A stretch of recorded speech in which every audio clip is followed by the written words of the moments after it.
یہ تحفہ کیسا ہوا؟ تربیت کی، بہت تربیت کی. آپ 18-20 برس کسی رہیں اور روز مجاہدات اور تصوفات کریں اور تصرفات کریں، وظائف کریں، اتنے کرا. ایک دن بلایا کہ اے حسن ادھر آؤ، اور 2 انگلی ایسے کری.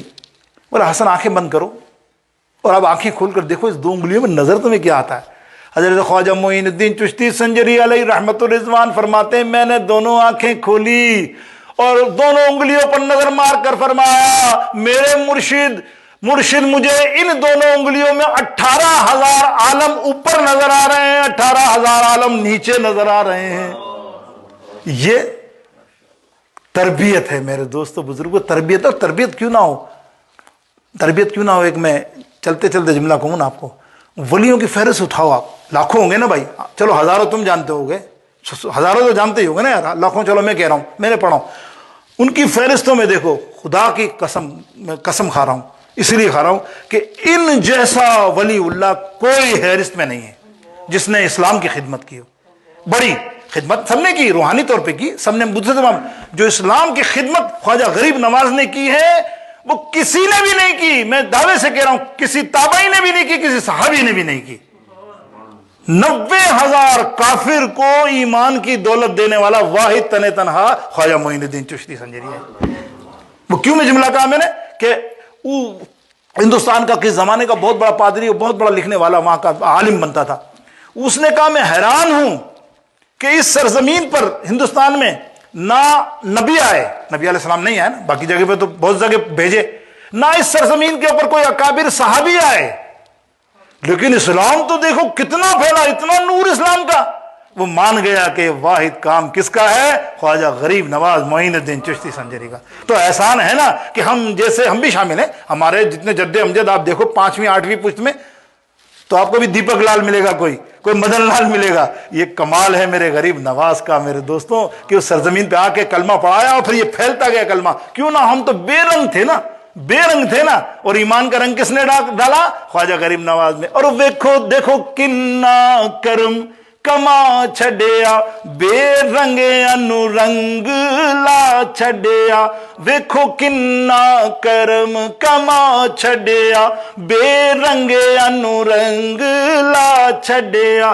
میرا پیر خواجہ اج میری 90 لکھ نو کلمہ پڑھا چھڈیا. پڑھو اللہم صلی سیدنا مولانا محمد صلی اللہ علیہ وسلم. میرے دوستو یہ غریب نواز نے تربیت حاصل کی.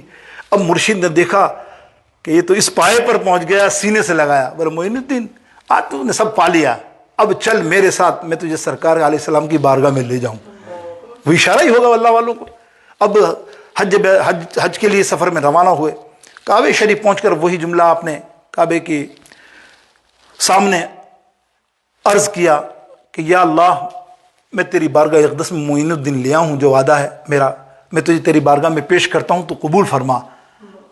تو کتابوں میں آتا ہے کہ غیر حاطف سے آواز آتی ہے کہ اے ہارونی ہم نے یہ تیرا تحفہ قبول کر لیا. اب حضور علیہ السلام کی بارگاہ اقدس میں سنیے آپ، تھوڑا سا یہ مزے کا نورانی بات ہے نا، یہ سنیے عقیدے کی بات. حالانکہ پوری کتابوں میں نا، میں نے آپ کو کتابیں بتائیں، سیر الاولیاء، سیر الاقطاب، اخبار الاحیار، یہ ہے شاہ عبدالحق محدث دہلوی کی اعلیٰ کتاب جن میں سارے ولیوں کی ساری اور ولیوں کی ساری کرامتیں اور ولیوں کے سوانح عمری بیان کی. کتنے اولیاء کرام جتنے دنیا میں گزرے سب تو نہیں، لیکن چیدہ آپ نے. اور اتنی بہترین کتاب ہے اخبار الاحیار. شاہ عبدالحق محدث دہلوی بہت بڑا امام، آج کا نہیں ہے، 1000 صدی کا امام ہے، یہ آج کے نہیں ہے، اور انہوں نے یہ پوری سوانح سب کے لکھی ہیں. تو وہاں خواجہ صاحب کے بارے میں لکھا کہ مرشد لے گئے سرکار کے دربار میں. تو مرشد نے تربیت کی. دیکھو جب معجزہ کے قریب پہنچو، حضور کے روضے کے سامنے سلام کہنا پہلے حضور علیہ السلام کو. خواجہ صاحب سے فرمایا. خواجہ صاحب نے کہا جی حضور، جی مرشد. اب دیکھیے، اب یہاں کمال دیکھیے. جیسے ہی غریب نواز خواجہ معین الدین چشتی سامنے اقدس کے اندر مواجہ کے سامنے پہنچے تو آپ نے کہا السلام علیکم یا سید المرسلین، سید الانبیاء والمرسلین، اے انبیاؤں کے سردار آپ کو سلام ہو. اللہ اکبر. دیکھنے والوں نے دیکھا اندر سے آواز آئی، اندر سے آواز آئی، روز اقدس سے آواز آئی، وعلیکم السلام یا قطب الاولیاء معین الدین۔ یہ معین الدین کا لقب یہاں آپ کو عطا ہوا۔ اب آپ اندازہ کریں کہ امام اہل سنت کہتے کہ تو زندہ ہے، نہیں مانو، اور یہ کہ خواجہ معین الدین چشتی کو ہی نہیں کہا۔ اس سے پہلے امام اعظم ابو حنیفہ گئے، انہوں نے بھی سلام کیا تو اندر سے جواب آیا۔ ایسے کئی اولیاء کرام ہیں، اللہ اکبر۔ ایسا نہیں کبیر احمد کبیر رفاعی رحمۃ اللہ تعالی، بہت بڑے ولی اللہ، انہیں تو ہاتھ دے دیا، انہوں نے تمنا دیا آج میں ہاتھ چومے بغیر یہاں سے نہیں ہٹوں گا، اور اندر قبر انور سے ہاتھ مبارک نکلا، اور اس کو دیکھنے والے کون تھے؟ غوث اعظم پیران پیر دستگیر۔ اندازہ کیجیے اس بات کی گواہی دینے والے۔ اور امام جامی، ان کے سلام، اور پھر اعلیٰ حضرت عظیم المرتبت کو سلام کا جواب دیا۔ پھر اور آگے جائیے تو مہر علی شاہ نے اپنا کلام ہی وہیں لکھ کے دیا کہ آپ سامنے تھے اور آپ کلام کے تھے۔ تو میرا مطلب مقصد کیا ہوا کہ آپ جہاں سے بھی پکارو وہاں بھی پکارو۔ ہمارا عقیدہ کچھ غیر عقیدہ لوگوں کا، ہم سے غیر عقیدہ لوگوں کا یہ عقیدہ ہے کہ صرف قبر کے پاس پکارو نا ان ساری دلائلوں سے تو وہاں سنتے ہیں۔